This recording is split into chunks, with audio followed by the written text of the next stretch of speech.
C'est qu'on est rodave donc parle pas au pénaf. 900 G dans la VK couleur Fennec. Malgré tout nous on a gardé la mentale. Ton entourage n'est pas vrai gros fait Bélec. Fico bip bip, ouais ça vient de commencer.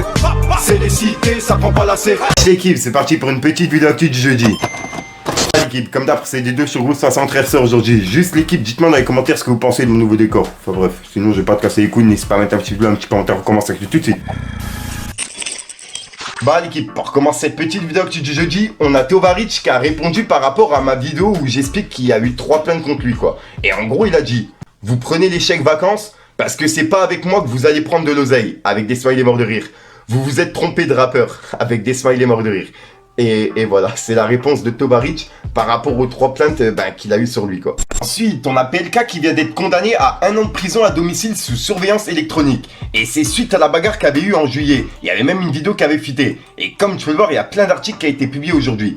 Et je vais en lire un tout de suite. En gros, on peut lire. Le rappeur PLK avait été interpellé le 18 juillet, après une bagarre entre une quarantaine de personnes sur le parking d'une discothèque, à la Grande Motte. Et il vient d'être condamné ce jeudi 27 octobre à 1 an de prison à effectuer à domicile, sous surveillance électronique. Ce jeudi 27 octobre, Mathieu Pruski, 25 ans, alias PLK, un des rappeurs les plus populaires du moment, est bien présent à l'audience du tribunal judiciaire de Montpellier pour répondre des violences commises sur un policier municipal de la Grande Motte, le 18 juillet, soit un violent coup de poing au visage lors d'une bagarre entre des dizaines de protagonistes et qui avait éclaté sur le parking d'une discothèque. Et au moment des faits, vers 5h30 du matin, après un showcase dans la boîte de nuit, il avait 1,18 g d'alcool dans le sang. Pour sa défense, le rappeur affirme qu'il a voulu porter secours à une fille qui se serait retrouvée dans la mêlée, mais qu'il ne connaissait pas. Et il dit ne pas se souvenir du coup de poing. Et là en gros, PLK il a déclaré « J'ai eu peur de la situation. Je me suis dit on descend voir. C'est le chaos. On ne comprend rien à ce qui se passe.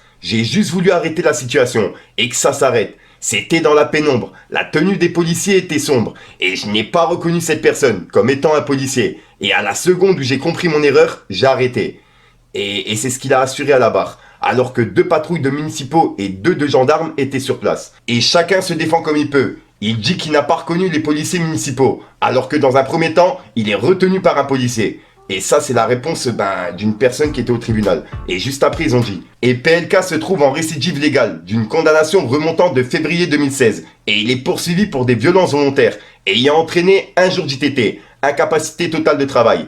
Et avec 2 circonstances aggravantes. La victime est un policier municipal, et il était en état d'ivresse. » Donc c'est la condamnation de PLK par rapport à la vidéo qu'on avait vue déjà en juillet quoi, qui avait tourné un peu partout.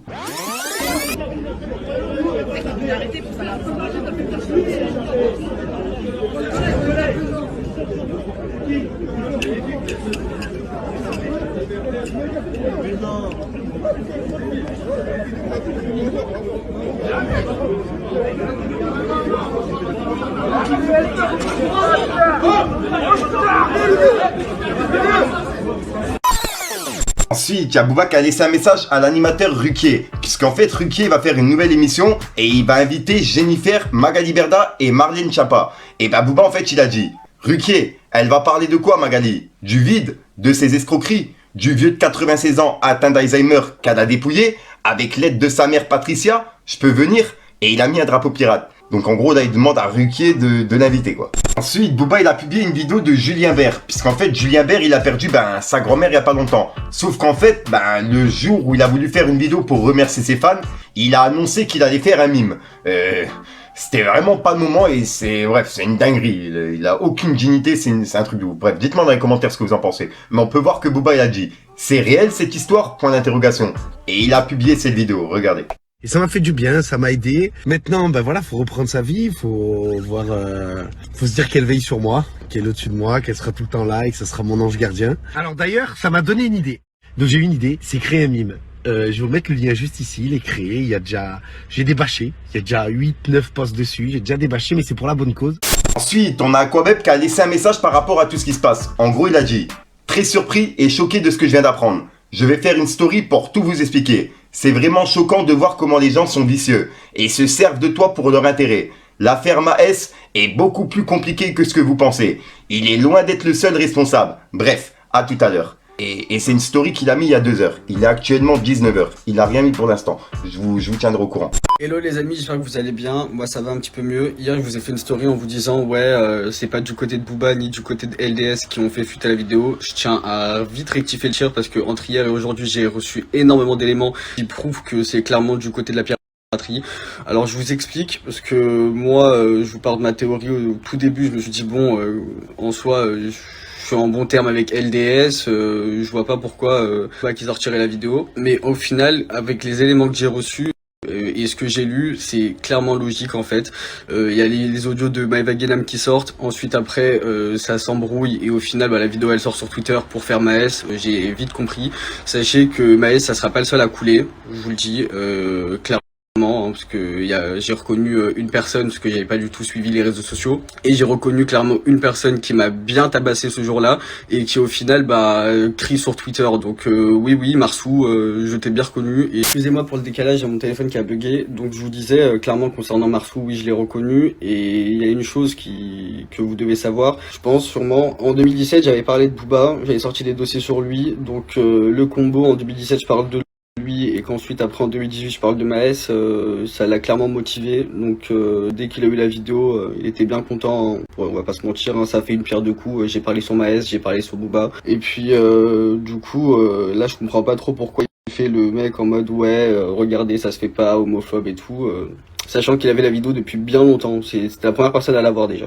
Ce qui me fait rire c'est qu'il a chauffé Maes à me goumer, au final il m'a goumé, la vidéo il l'avait et là maintenant juste parce qu'ils sont en embrouille il fait sortir la vidéo. Moi j'ai pas à être dans vos histoires de rap en vrai de vrai, tu vois. Je suis déjà assez humilié, je suis un petit peu dégoûté déjà, alors être dans des conflits comme ça m'intéresse vraiment pas, tu vois. Donc je trouve ça un petit peu hypocrite, mais bon sachez que cette histoire comme vous le savez déjà ça va aller archi loin. Et concernant ce que je vois sur Twitter, parce que je vois que j'avais déjà fait des démentis mais ils ont pas été pris en compte. Concernant Noah Valentino, quand j'avais sorti cette histoire en 2018, ça a été trop tard. Au final, 1 heure à 2 heures après, j'ai eu confirmation que c'était fake, mais bon malheureusement c'était déjà lancé et au final l'histoire était partie en couille.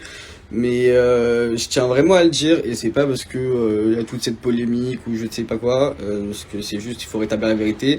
Et cette histoire était fake. C'était fake et fake. Genre, il y a jamais eu d'histoire de transsexuel.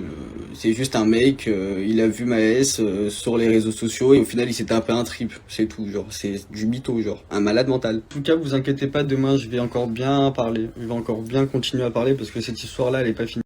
Ensuite, il y a Booba qui vient de répondre à Aquabeb par rapport à sa story que je viens de vous passer. En gros, il a dit « Ça y est, il a pris son billet comme avec Magali pour changer sa déposition.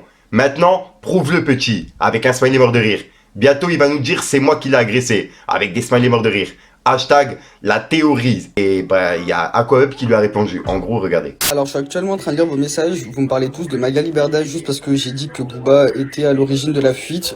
Non, c'est pas du tout un billet pris par Magali Berda. Absolument pas. Sachant que je parle pas avec Magali. C'est juste que les preuves sont accablantes en fait. Les vocaux sortent. Ensuite, il y a ma vidéo de moi humiliante qui sort. Et en plus de ça, il était déjà au courant. Et les vocaux qui circulent sur le web et également dans mes DM de la team LDS qui parlait de la fuite de la vidéo. Donc non, les preuves sont bien accablantes et tout. Ensuite, on a Maes qui a laissé un message par rapport à la vidéo qui a fuité de lui à Aquabeb. Et en gros, il a dit « Jamais balancé, nous le savons. Hashtag pas pour tous. » Et il a mis un smiley du genre c'est pas de sa faute quoi. Et il y a Booba qui lui a répondu. En gros, il a dit « Ne jamais se filmer en commettant un crime sur son son.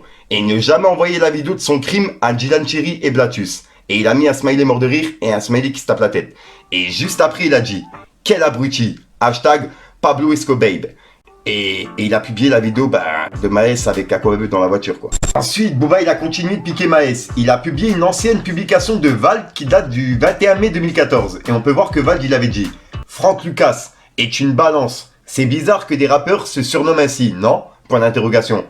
Et on peut voir que Booba il a mis en story en disant « Valdunei » et juste après il a dit « Faut jamais insulter les Maliens, c'est des sorciers. » Et il a mis un drapeau pirate. Et en gros c'est une publication d'un mec qui disait Maes a séquestré Aquabeb. Il s'est filmé, il a envoyé la vidéo à des influenceurs. Et maintenant, il accuse ses anciens papas de l'avoir balancié. Et il a mis des smileys morts de rire. C'était une publication d'un mec qu'il avait mis sur Twitter. Ensuite, on va aller voir la story de Maes, puisqu'en fait Maes il a piqué Booba par rapport à un montage de Booba, et en gros on peut dire: allô la police, j'ai des infos importantes sur un ami à communiquer. Et en gros, la personne au téléphone elle disait: c'est encore toi Ellie? Oh Roger, viens voir, j'ai ta balance préférée au bout du fil. Et voilà quoi, ça serait la police qui parlerait, bref. Et on peut voir que Maes, juste après, il a mis une vidéo de Booba avec une perruque, et on peut voir qu'il a écrit: bonne retraite ma vieille, avec un smiley qui story. Hashtag, ça ne nous regarde pas. Il dit: Booba, comment ça toi t'as fait sortir la vidéo en fait? Ouais. C'est juste ça. Sachant que dans le milieu du rap, être une balance, si on se rappelle de Sick Night, c'est le crime de lèse-majesté. Hein. Être une balance, c'est le crime de lèse-majesté. Ensuite, comme d'habitude, qui dit jeudi, dit demain vendredi. Et il y a plusieurs sorties qui sont prévues. Mais là, il y a vraiment trop de sorties, j'ai pas vraiment les noms d'albums sous les yeux. J'ai juste les noms des rappeurs. Pour commencer, on a Orelsan qui sort son album ce soir à minuit. Ensuite, on a Esso la Lune qui sort son album ce soir à minuit. Ensuite, il y a Z qui est de retour avec un nouvel album et qui est disponible ce soir à minuit. Ensuite, il y a Fresh la Peufra qui sort son tout premier album, qui est disponible ce soir à minuit. Ensuite, on a Franglish qui sort son album, qui est disponible ce soir à minuit. Et puis pour terminer, on a la Quadrilla qui sort leur projet, qui est disponible ce soir à minuit. Donc voilà l'équipe, si jamais j'ai oublié des projets, dites-les moi dans les commentaires. Donc voilà l'équipe, c'est tout pour cette petite vidéo actu. Dites-moi vous ce que vous en pensez dans les commentaires et n'hésitez pas à mettre un petit pouce bleu pour soutenir le référencement. Et si jamais vous n'êtes pas abonné, je vous invite à activer la petite cloche l'équipe. Fallait que je te parle d'un truc. J'ai lâché mes cahiers et la daronne croit que je suis un petit caïd. Y'a un souci, je vais chercher le toc à rêve. Je me demande si les clochards font des rêves. Moi quand c'est la merde, j'arrive pas à mi-d'or. Sur le terrain, ils tiennent pas une mi-temps. Je t'entends parler, t'es fier de tous tes coups, sale gros tocard, tu veux une médaille. Du truc. Donc voilà l'équipe, c'est ce qui passe en frère sort aujourd'hui. Comme d'hab, je vais pas te casser les coups trop de temps, n'hésite pas à mettre un petit pouce bleu, puis et référencement, vous t'en penses dans les commentaires. Et comme d'hab, si t'as pas une métal dans le commentaire, tu mets un tas de propre là, c'est juste pour référencement. Là c'est passé. Donc voilà l'équipe, et au passage, dites-moi dans les commentaires ce que vous avez fait dans la journée, tu vois, parce que moi toute la journée je passe ma vie à chercher l'actualité, etc. Tu vois, donc vraiment toute la journée je suis chez moi. Donc dites-moi dans les commentaires ce que vous avez fait. Enfin bref, je te dis à ça pour une impression sur une nouvelle vidéo et une nouvelle exclue. Peace les gangs. Donc hier je fais pareil, j'ai les crocs comme un macro. C'est par ma vie, 57-10 ans que je fais cette merde, c'est cadeau. Que des gratteurs sur le tarot, frérot Barney c'est paro. J'ai pas le bonheur c'est paro, ça peut te laisser sur le carreau. On fait les choses bien, en discret. Madame me dit ça vend de la S, par les stups je suis pisté. J'ai pas les poches pleines, je suis vidé. J'ai fumé le jock en détente parce que je manquais d'idées.